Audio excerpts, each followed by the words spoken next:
Hello, all, and welcome to another episode of Thinking Historically About. And we have the exciting opportunity to think historically about memorials and monuments, in particular, as they relate to our memory of the Cold War, but also in general, the purpose of memorials and monuments.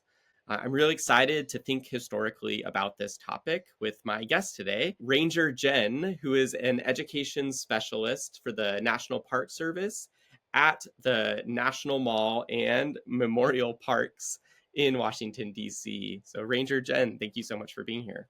Thank you for having me. Can you tell us a little bit about your role with the National Park Service? What led you to the role? What does your day look like? And what does that look like on the National Mall? Sure. Well, a different day every day. You never know what a day is going to bring you. I guess that could be true of any job. Um, I have been here a really long time. I came to the mall in 1998. I've lost track because my math isn't very good about how long that is that I've been here. But I knew I wanted to do something in the field of history, and you might be surprised. People come to Washington and they're like, "What are you park rangers doing here?"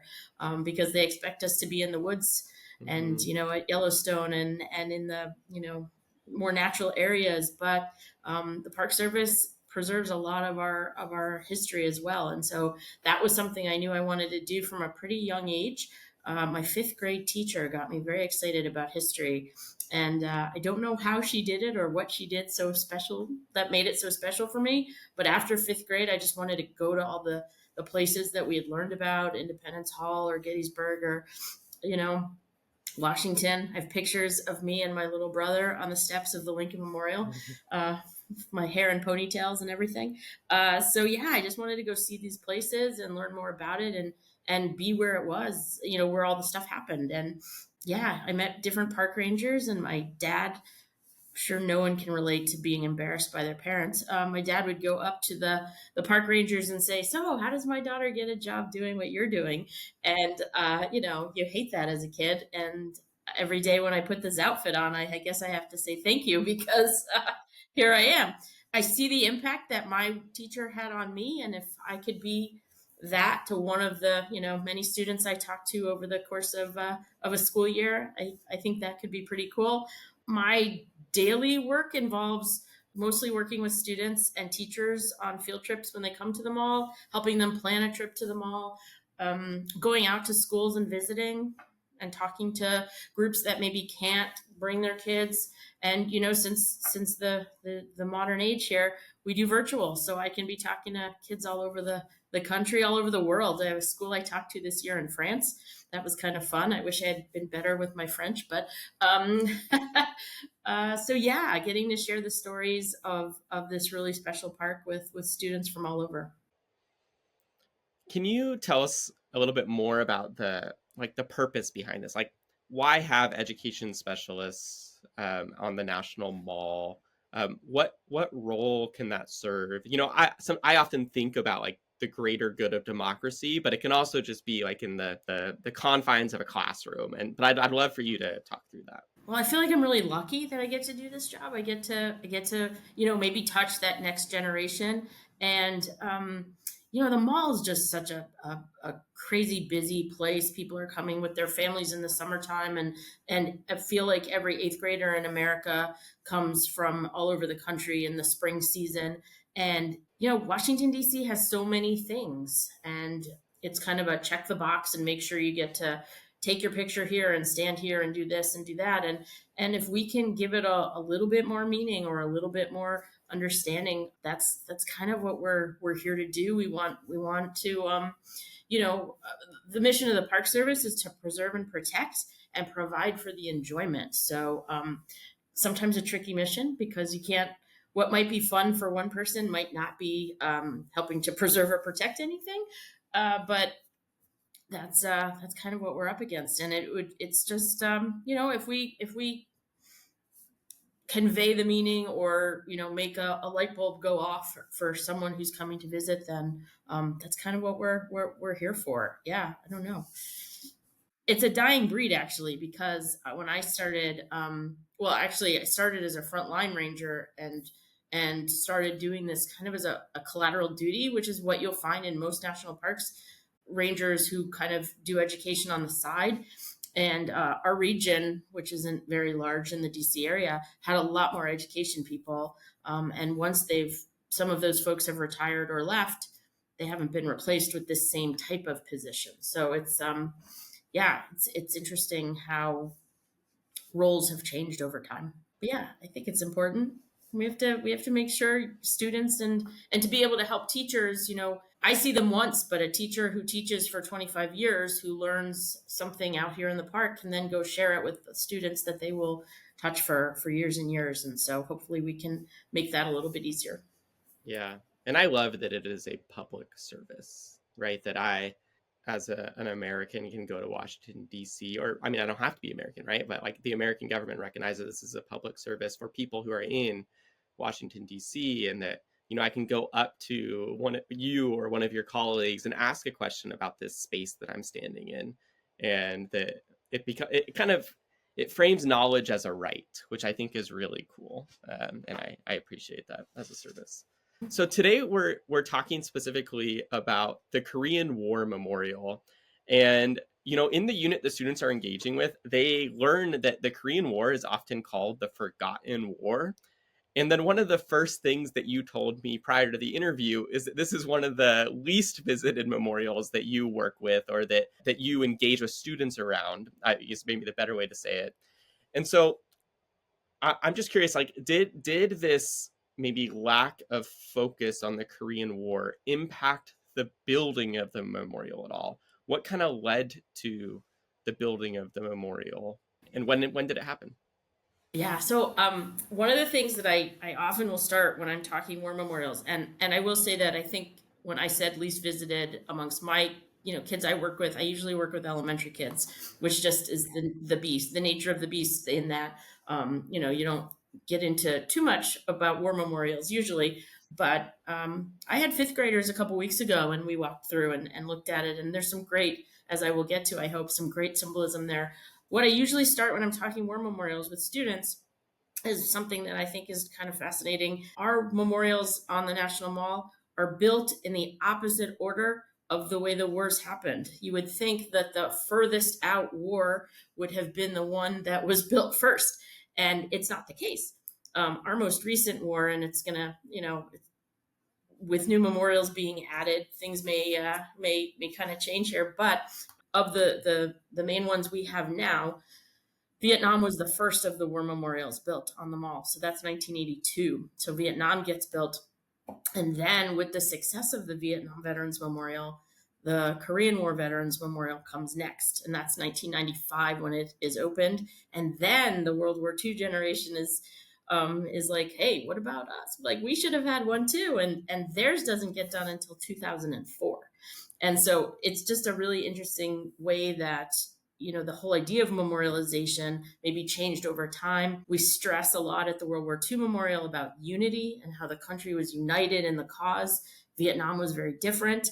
Vietnam was divisive, and the meaning behind the Vietnam Veterans Memorial, really the whole reason it gets done, is healing and bringing the country together. And then as a result of that, the Korean War Veterans Memorial comes next. And that's how kind of that order, to me, is just really interesting and says a lot about where our country was. I think the World War II generation came home, took advantage of the GI Bill, went to school, got jobs, and came back victorious too. And so there's a little different element of that when you're looking at the Vietnam Veterans Memorial.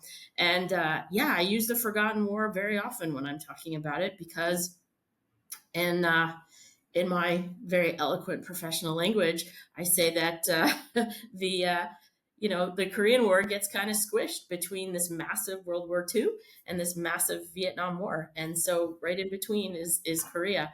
Yet when folks go there, they're very taken with the design and the way it was done. I'll be honest, I did a little reading up on it, and there were elements of the story and in the design process that I wasn't totally aware of. Even though I've worked here for forever, you can always learn new things. And it's pretty fascinating how it all came together the way it came together. Yeah, I mean, it is one of my favorite memorials to really just slowly walk around and just, really take my time and pay attention to the details. I think because of its, spread out nature, you're not just going to stand in one place, but also like, I don't know, you want to focus in on little details a little bit more than when it's all presented at you at once. So you talked a little bit about the context and how it is kind of squished inversely between, World War II and Vietnam as far as the building goes. And I think that the reflection and memory in the immediate aftermath of Vietnam is kind of like, it makes sense why it was built. What was some of the more immediate context behind building the Korean War Memorial?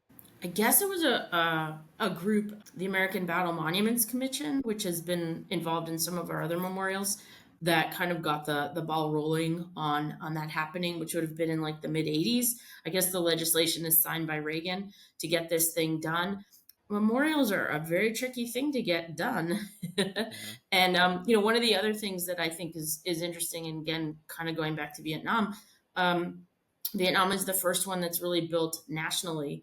And I always challenge students to think about where they are living, where they live and what they know about their hometown area, because up until the Vietnam Memorial, you would have seen memorials very localized. So a Civil War statue on your your town square, or your, courthouse lawn or something like that. Things were done very locally.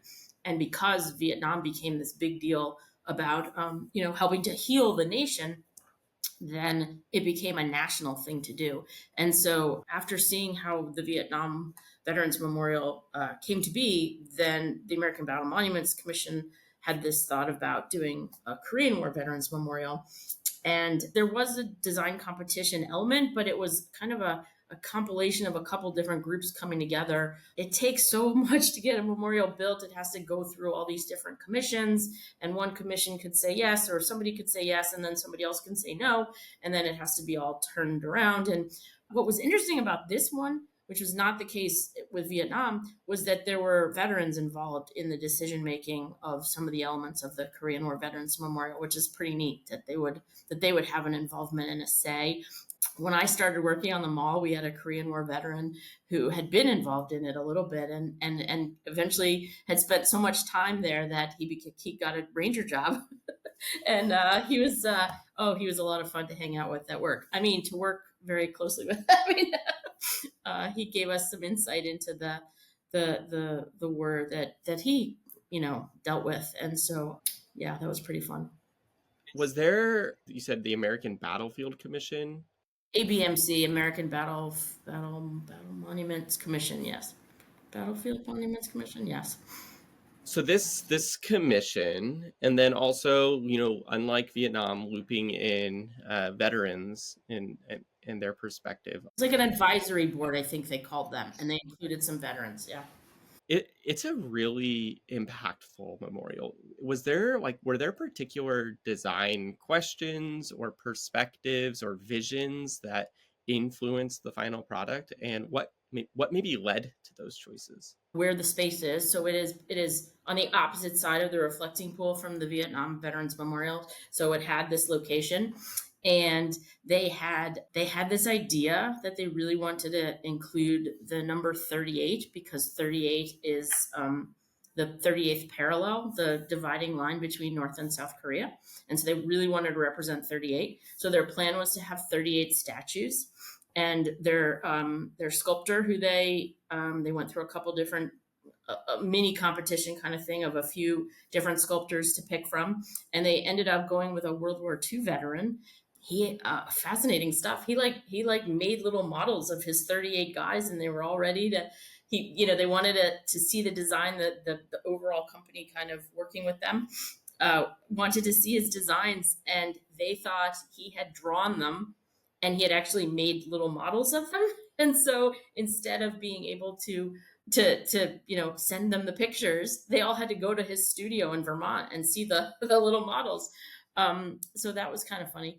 Eventually, they'll decide that the way there were a lot of little decisions that I guess I never really thought about before, but the positioning of the statues, how big they were. They're a little bit larger than life. They're like 7 feet tall. What they're made of. I mean, all of that goes into the decision. And then one of the big things was what they're wearing. If you've not been there, they're all covered in ponchos, and that was a big decision point because they wanted you to right away see that the conditions that these men were fighting in were pretty tough as far as weather goes. And so everybody has a poncho on, and that was not the original design. That was a plan that came later. I don't know that the artists loved every element of the decisions that were being made, and that the group overseeing it, which was not ABMC, which was somebody else that they hired to kind of lead this project. Lots of little cool decisions that are made. Whether they should, I think the artist originally wanted a scene where maybe a soldier was down, and they thought that wasn't really appropriate because they wanted it to be, I don't want to say uplifting is the right word maybe, but they wanted it to not be like a battle scene kind of playing out on the National Mall, but like you have to kind of take into account the space that you're in, and who's going to be out there and watching, seeing it all, what position the soldiers were in. And I mean, there's all kinds of detail that just really, really interesting. And yeah.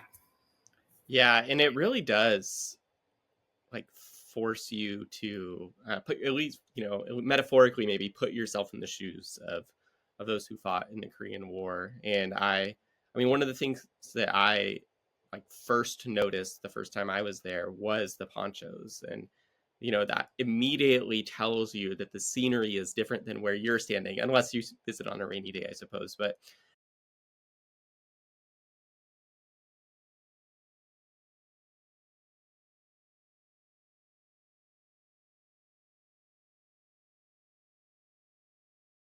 yeah, so there's all these little details, and you drew some of them out. I'm wondering if you can highlight a few that students might want to look for while they're visiting Well, Britain. that's one of the things I do when I have groups is I give them a couple of things to go look for. So I mentioned the 38 statues. If you have prime real estate in Washington D.C.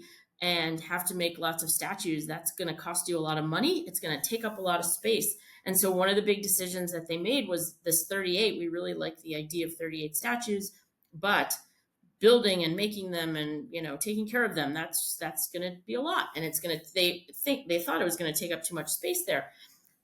My favorite, I think, piece of symbolism out there on any of the sites we have is this idea that they will then put up, instead of making 38 statues, they will put up a granite wall and not put names on it like Vietnam did, but put images of support staff. So your doctors and your nurses and your chaplains and all kinds of people.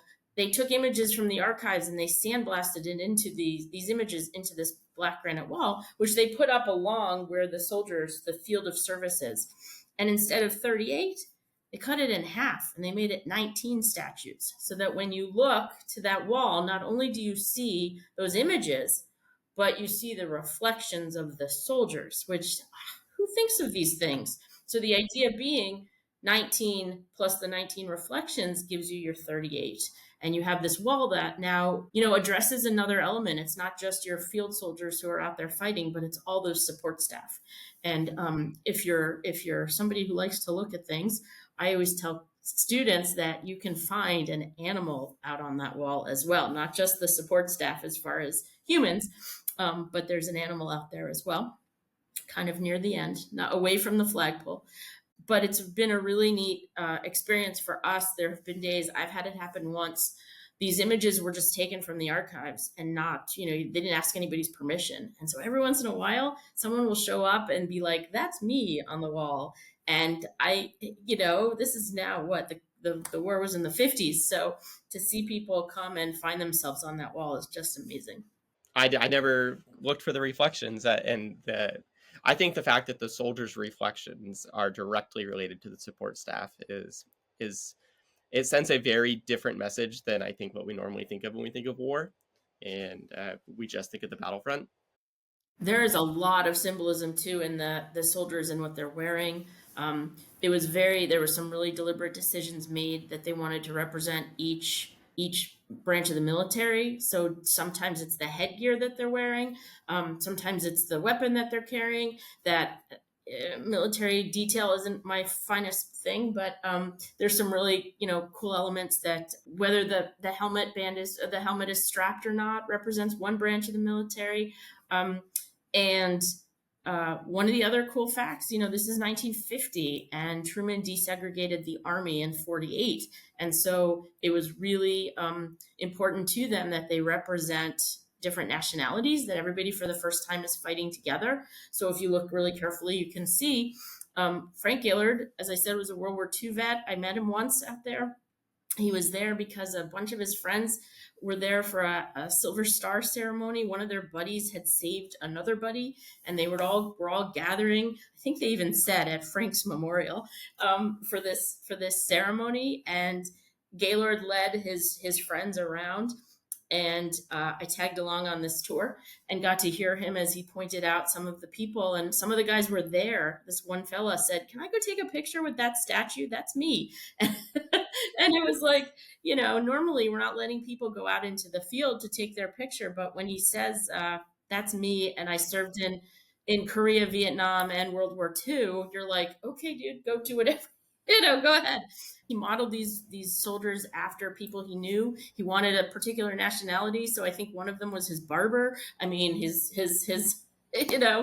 different people that he wanted to recognize. And so the attention to detail is really amazing. And I wish I could tell you more specifics. But yeah, they're coming forward. They're marching towards the American flag, which is the symbol of freedom. There's a pool of water there, the pool of remembrance for people to be contemplative and thinking about all of this. And there's a key phrase that the Korean War veterans wanted us to remember. Just 4 little words, but it says, "Freedom is not free," by the flagpole. And I will often have students go look for that, because I feel like that's what this is all about. The Korean Memorial is one of, there's a few, but one of my favorites to visit at nighttime. I would love your, Ranger Jenn opinion, or like, what makes nighttime at the Korean Memorial special? Is it overrated? Do you prefer it during the day? What stands out to you, or what maybe are some things that are easier to see in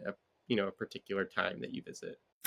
Well, I think you might not see as much, because I think the lights aren't very strong out there, and that's part of the kind of, it's almost haunting a little bit that the lights are down low, and it's kind of I don't want to say creepy, but kind of just different, very different feel to it at nighttime than daytime. Yeah, I think you see a lot more of the detail, but you also get just a very different view of what the statues are like. And I don't know how good the reflections come out during the evening, but yeah, well, now that I know that, you'll have to check it out, right? Yeah, no, but I don't know when you were most recently there, but within the last few years, they finally decided to add the names of the Korean War dead and missing to the outside of the around the pool. So those names have been added. So that's a new addition. Yeah, no, there are a lot of people who tell us that evening is their favorite time to be out there, and it is. There is something really special about the mall at night, because the lights being on, and just you see things in a very different light, and it is really cool to be out there. And I don't stay very late very often, and then when I do, I'm like, why don't I do this more often? It is so neat out here. At different times, the light really does it shows a different, shows the sites in a different way. So let's zoom out to these sites in general. There's been so much talk and conversation in public spaces around memorials. And here you have that it's the National Mall and Memorial. And why are memorials important? Are they important? Why might they matter? What purpose do they serve? As so many people flock to the National Mall, clearly there's something about memorials, but we also sometimes don't want to put our hands on it, or can't put our hands on it. And so I would just love to hear from your perspective, like, why are memorials important? Yeah, it's a great question. Well, they tell a story. They tell a common story for where we are. I mean, I could tell you Lincoln stories all day long, but some of these places, people want to come and see them, and I don't know that they're necessarily coming because they want to learn some history, because it's really more, they're symbolic, and they Yeah, we talked about World War II when it opened, and there's lots of quotes and there's lots of images and symbolism. But if you didn't know anything about World War II, would it mean the same to you? If you didn't know anything about the topic. And so we see so many different things. Jefferson, Jefferson was a hero, and the author of our Declaration. And as we get into all of this America 250 talk, we'll be talking a lot about this. And I've had some school groups who go, "Why does this guy get a memorial?" And it's fascinating to see how ideas change over time, and how memorials are really a product of when they are made. I mean, when what Lincoln represents to us today is very different from what Lincoln represented when, or for why he was built, why that memorial was built. Such a hard question, really. But I guess the thing that that it's kind of a common culture thing. Like it's our shared story, but yet people see things so differently. So yeah, it's hard. I as someone who helps to share the stories and protect them, I feel like they're definitely an important part of our nation's history and our story. And they're obviously important that people are still coming. So it's really hot here today. You wouldn't know it by my sweater, but I heard that it's really packed out there today, and it's people are still coming because they want to take part. They want to see these places. They want to have that photo op standing in the spot. Yeah, there's a lot of different reasons people are coming here. The first few times I ever went to DC was as a teacher of a student group. And I loved that those, like, every memorial kind of forced conversations among us, right? And they were sometimes conflicting, they were sometimes unifying, they were challenging, they were surface level, they were deep, like there were all sorts of different ways to approach conversation. But nonetheless, here we were, not in a classroom, talking about something, a part of America's past, which was really fascinating as a teacher, being able to ask questions or hear the questions my students were able to ask. I love that memorials can serve that purpose. That there, to me, there's a place for kind of independently going to a memorial, but I love the communal aspect. They're in a public space.